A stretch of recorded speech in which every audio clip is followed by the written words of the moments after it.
Animal Rescue. Кеша, приветливый пес породы йоркширского терьера, был любимцем своих хозяев. В его распоряжении находился обширный двор, а спал он в утепленной будке. О нем постоянно заботились, как следует кормили и одаривали лаской. Но через несколько лет все крупно изменилось. Хозяева приняли решение переехать в новый дом, где Кеше не было места, и они решили оставить его здесь, одного во дворе. Территория была отлично ограждена, здесь даже не было лазеек, чтобы выбраться на улицу.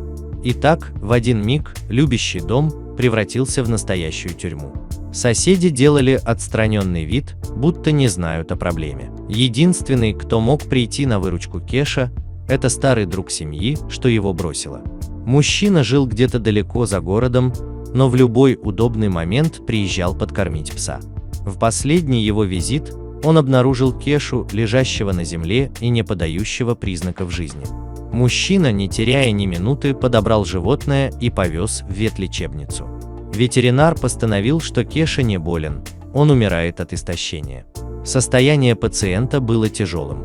Организм сильно ослаб из-за нехватки пищи, а температура была всего 32 градуса.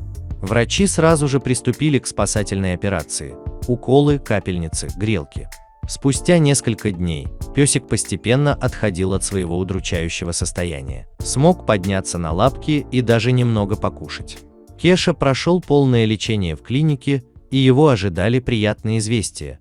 За ним приехала новая семья. И как только состояние пушистого пациента снова придет в норму, он отправится жить в новый дом.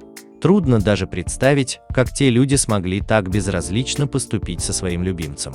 К счастью, все закончилось хорошо, и теперь пес попадет в любящие руки своей новой семьи, где сможет прожить до самой старости.